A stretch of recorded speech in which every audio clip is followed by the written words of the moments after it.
as adults, we're all Want to go and fixers. fix things up. We want to fix things. We want to give solution, but at the same time also, you also need to acknowledge that maybe your child isn't ready to Yeah, receive maybe they your just advice. don't want your solution yet. Yeah, they're not ready for it yet. Yeah.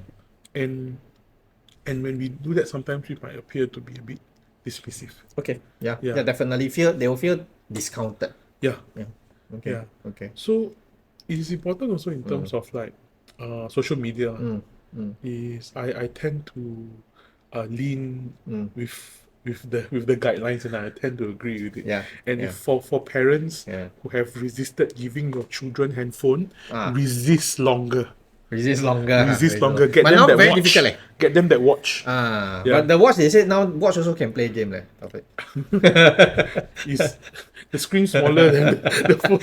Then affect the eyesight. Yeah. So yeah, I hear a lot. Yeah, I mean good things about social media and I think good things about screen time. Sometimes it's also starting to spread a bit more awareness about mental health, which is something that we actually want also at the same time. But okay, so just like I mentioned, as parents, we want to hold the fort a bit longer. Yeah. So in terms of mental health, how do you think the parents should address all this? Should we be more open about the conversation, or what is it all about? This kind of conversations are very hard to have. Yeah. Because there's children have an assumption that my parents are too busy. Okay. And parents have this assumption that if I talk about mental health, would I be planting a seed in my child that he has a mental health problem?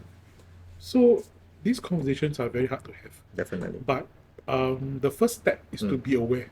Okay. Is to be mental health aware. What's mental health, or like what does it look like? The term languishing. Yes. Okay, finally. Languishing. Okay. Then you have to see whether your child is thriving Okay. or languishing. Languishing. Okay. How would you think languishing would look like? Because we all know, like thriving with like doing well in school, have a lot of friends, happy, has a very positive outlook towards life, very optimistic. If there's a problem, it's okay. Tomorrow's another day. What would the opposite of I think opposite would languishing be? probably be looking like why am I doing in this world? Why am I existing? What's the purpose of life? Which I hear a lot. To be honest, Taufik. Do you think that's how accurate? does that sound like from? It feels so dark. It feels so negative. And it feels like a lot of worthlessness and hopelessness. So when you experience a lot of sense of hopelessness and helplessness, right? So there's also some signs you look out for. So for example, like if you see suddenly your child has a bandage, or plaster, or the sleeve a bit more longer, or like suddenly it's not cool about wearing jacket. Okay. So or like sweater. So these are also some signs. Okay. So other physical signs could be like self-harming. I also want to just assure parents that when your child self-harms or like cuts themselves, it's a very very difficult topic to talk about. Yep, definitely. And as parents, right, one of the things that we always do is we panic first, and then when we panic, we over respond, we overreact, we over everything lah. Yeah, we do everything over lah. And you know what? This is not our fault. Yeah, this is our default mode because like we want the best for our child. And when this happens, how would you think? What do you think the child's thoughts are going at the moment? Let's say, you're having cuts on your hand, and probably from a child's perspective is that why reacting in this manner? Maybe since my parents are reacting in this manner, I hide it from my parents a bit more, and then they don't tell. Yeah, and then they don't talk about it. They don't tell. They're scared to talk about it. But if I were to share a little bit of like wisdom in terms of like how you address, please. If let's say you see any of your children like cutting or harming themselves, one of the things that we should do is not to overreact. I mean, it's easy for me to say that it's not to overreact, but when you do, what it does is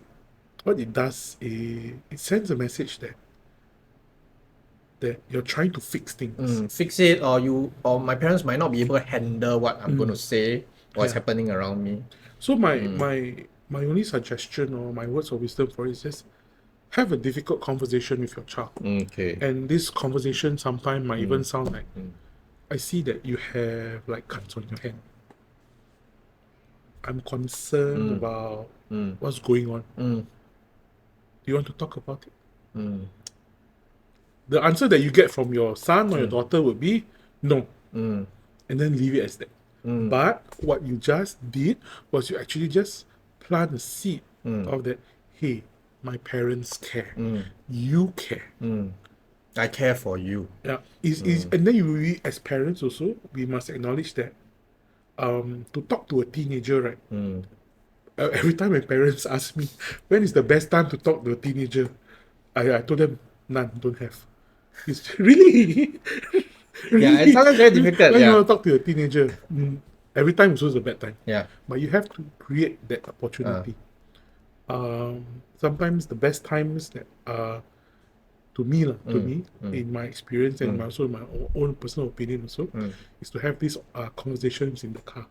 Ah, okay. So Because sometimes, right, when you have like seated face to face, it's very sounds scary. feels very confrontational. It's very confrontational. But okay. if you are like in the car like that, then side by side or at the back, it makes it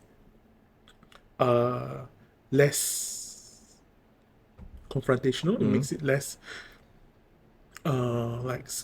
makes it less scary. It feels a bit more casual, lah. Yeah. Okay. Or I like to do this, like I like to have walk and talk. Ah, okay. So like sometimes even with my children or the kids that I work with, then it's like sometimes, hey, what's that? Oh yeah, nothing, Mr. David, nothing. Come, we walk. So we walk, we will walk. Sometimes we end up going to McDonald's, buy ice cream, then come back as we eat, then talk about it, what's going on, like, you know. I see that you're struggling a little bit. And you must understand that the cuts it's not they want to kill themselves, it's that they are crying and calling for help. Sometimes they feel some sort of relief lah from it lah. Yeah. And I've worked with girls especially, and girls are more prone to harming themselves. Okay. And one of the things that they share is like, this one is just like when I cut, I feel pain. I exist lah. Yeah, I exist, and then like after that, I'm okay already.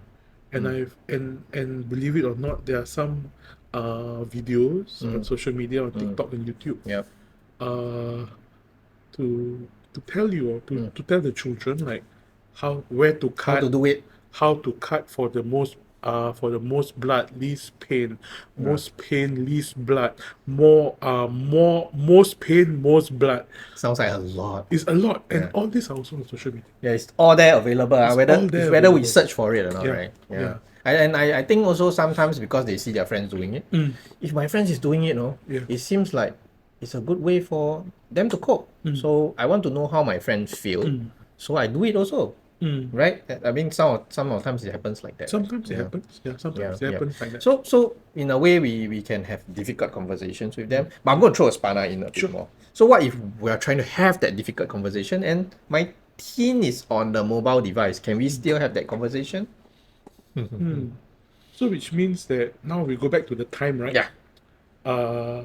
So intention, correct? Time not correct. Time not wrong. Yeah. So I want to share with you, like, I think if you have attended any of my Triple P seminars, I always talk about this. We talk about tone, timing, temperature. What does it actually mean?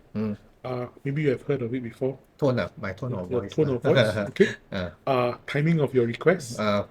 Make sure it's not stressful. Make sure everybody is not tired. Make sure they are not doing anything that they are doing. Yeah. Or taking them away from something that they're enjoying. Okay. Will determine the temperature of the situation. So okay. when I say temperature, right, whether the temperature of the situation is heightened, which is hot, or cold. Okay. So as parents, there's a difference. I want you to imagine yourself as a thermometer and a thermostat. Okay. Which one controls the temperature? The thermostat. The thermostat. And then the what does a thermometer do? It Measures the temperature, right? So think of it as your children as thermometers. Okay. Your tone and time, your tone of your voice and request, or your instruction will determine this temperature. Okay. Yeah. So if let's say like my tone is heightened, it's like Sean, Oh, then cannot lah. My temperature also very high. Yeah, but then your timing correct. still temperature will be a bit high. Timing, you're not doing anything, you're just Then relaxing. suddenly hurt. Yeah. So, temperature, tone wrong. Timing correct. Correct. So even you get tone short, but then you're playing your games, and then voila. I'm doing this. What you want from me? Yeah. So your timing is wrong, Okay. right? So outcome, temperature also high. So you really need to choose your battles. Really need to observe lah. Yeah. So, to really choose, you need to choose the right timing. Okay. With teenagers, a bit hard, but you need to create opportunities. Okay. For children, a little bit easier. But I can tell you when is the worst time. I tell you the please worst time, enlighten me. okay, when they come back from school. Okay. Okay. When they are doing their favorite things like watch TV, play games. Yeah. Okay. Okay. And when they what's the other one? When they want to sleep. When they want to sleep. Yeah. Yeah. Or when they I want to sleep, then they say, no, talk about this. So these are the worst times. Okay. The best times, for me, in my opinion, in the car, when you're in transit, don't talk about all these kind of things on the bus or the train. Then Everybody here. Yeah. They worry. Got people listening. Okay, so in transit in the car, Okay. after they finish a meal, Okay. believe it or not, when they're doing homework, Wow. Okay. I think that's something very new for the parents out there already when they're doing homework, because like, mommy, you talk to me. Okay. Yeah. Then don't need to do homework. Let's stop homework for one talk. Okay. Or and some of the best times also is like when, I don't know about you, when I was growing up, right? Some of the best conversations I had with my mom is when I'm in the kitchen cooking with her, Doing something together. and then ask like, then ask lah, just ask, Just and, have a chit chat. just chit chat. And if let's say your child say, I don't talk about it, then just leave it. But what you've done is that you have shown that you care. Like you said, plant the seed really. Plant the seed, and you can always just address the issue of like okay, you don't really talk about it now. You can always talk about it later. Or you can talk about it when you're ready lah. Yeah. For younger children, before they go to bed, Okay. it's like, especially when you read stories to them before bedtime, and like, or what I would do is like, I would like just sit at the edge of the bed and like, I want to ask you something. Okay. And I would usually frame it in such a way that I know you're going through a tough time, Okay. and I see that you're struggling. Okay. So if you notice also the tone of my voice, Yeah. how was it? A bit calm. A bit calm, very low. It doesn't sound like there's a reaction there. Yeah. Yeah. And then if my child said, yeah, I've been cutting myself. Okay. And it's like, sounds like you're going through a rough time, or something that is very overwhelming that you need to calm yourself. I just want you to know that if you are ready, I want to help you when you're ready. When you're ready, I'm Now- here for you. Yeah. Now you go get some sleep. We talk about it another day. Mm. So what it does is like you know the one foot at the door, foot in at the door concept. So that's what you want to do first. Okay. It's just to let them know that you care. They will not talk to you tomorrow. They will not talk to you the It'll next probably take day. some time, right? They'll probably take 3 days, 4 days, because Yeah. children are overthinkers. They're brood. They're brood. Yeah, they're brood, and why if I tell my father this? What if I tell my mother this? And they think about it for a few days. Okay. Yeah. Okay. So it's important for our parents to be a bit more patient. Yeah. and, Patient. and hold it for a You while. know, when you talk about patience, right? I was working with this child, and we had like every month we have a check-in, and we was trying to convince her to actually see a school counselor. Okay. It took us 6 months, Sean. 6 months. So if you are talking about this, then should parents actually consider getting their children to seek professional help? I would say yes, and I would also encourage parents also to seek professional help. I remember one of my colleagues, one of my senior workers, he asked me this question: "Hey, Taufik, you've been in this line for 22 years. How you tahan? how are you in this for so long?" Yeah. So believe it or not, professionals like myself and Sean, I have my own clinical supervisor. Definitely. So I see my clinical supervisor twice a month. No, not twice a month. Once every 2 months. Well, twice a month, a lot of money, sir.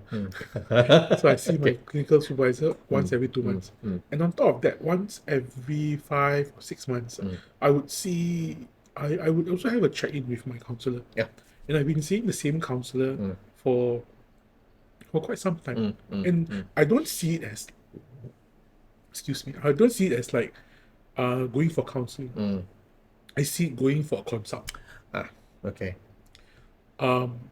And Sometimes we got blind spots. yeah, you have blind spots, and you think you're doing okay, and like I even had my counselor, and Stephen was asking me like, "Hey, Taufik, how are you doing? So, what are you doing? What brings you here today?" Actually, I don't know, because it's like 5 months since I saw you. Just I think better So check in. I just have a check in. I mean, like, I don't know, Yeah. and that has helped kept me going for 22 years. So definitely for parents, we also encourage them. If really, I mean, it's good to get some professional help on top of you already on the journey with your children already. And I do appreciate that, like, a lot of those who have attended my Triple P seminars over the weekend, or even like especially the level 4 where it's a seminar and then plus like three one-to-one sessions. And one of the feedback that I got from them was like, I should have done this earlier. I should have I've spoken to a counselor earlier. Yeah. And by the time, right, a lot of the parents feel that I also want to share some. This one not common knowledge, but it is a perception that you are a school counselor. I send my son to see you, my daughter to see you. Tomorrow must fix problems. It's a very common thing. I sent to the school counselor for what? It's a very Still common got thing. this problem. I mean, I recently have a few clients asking me, "Hey, Sean, I mean, I've just seen a counselor, but I don't think the counselor is suitable. One session. Then, can we change the counselor or not?" Okay, yeah. So that happens quite a bit. They want an immediate fix sometimes. So this is also not our fault. Yeah. Because once again, this is our innate desire, Fast. our factory setting as parents to fix.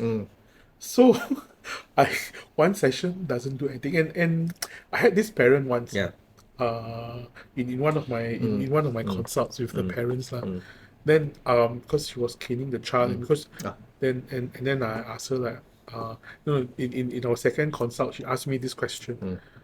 She shared with me that before the session today, she took the hanger and wanted to whack the son. And then I asked her, so did you follow through, and like, did you hit your son? Said no, I didn't. I saw him, I wanted to beat him, then I threw the hanger down. Wow, okay. And then I was like, wow, that's great. You had the awareness, you were able to catch yourself. And then in my session, she was actually crying, said, "Oh, I'm such a terrible mother, I shouldn't have done this, I shouldn't have done that." Then the reality is this, I shared her this perspective. Then I asked her, "Mrs. Wong, how old are you?" "Oh, I'm 47. Okay. At what age did your mother stop hitting you?" "Oh, she stopped hitting me since I was like, when I was 18, 19. Huh? 18, 19, your mother still hit you? Said, yeah. So now I ask you this question. You were conditioned to discipline and you were disciplined this way for more than 40 years. How much time have you spent with me?" So we calculated 3 hours, 3 hours, so 6 hours of like seminars, and then like another 3 sessions or 1 hour consults. So you expect 8 hours to undo whatever 40 years has happened of whatever that has been going on, that you've been caned, disciplined in a certain way. You expect 8 hours to undo whatever that has been happening. Then she looked at me and like, I never thought of that before. So, and also I'm sharing this story because I want to remind the parents also, is that to be kind to yourself. The self-care is very important. Yeah, to be kind to yourself. And will you make mistakes? Yes, you make mistakes. Will you mess up? Yes, you will mess up. Will you do things that you were conditioned to do? Yes, you will do. But having this awareness, is the first step. Okay. Yeah, I think all humans will make mistakes and I think the most important thing, like you mentioned, once we make mistake, we become aware of the mistake and we do something differently. I think that's the important part. But of course, there are relapses. And there's a chance that you might make the same mistakes again, and of course you make the same mistakes again. Like you say, like 2 years of being aware suddenly minus off 40 years is not going to do much. But if you are aware we will try, Mm. we will fail, we will relapse, but Mm. it's something that we can do.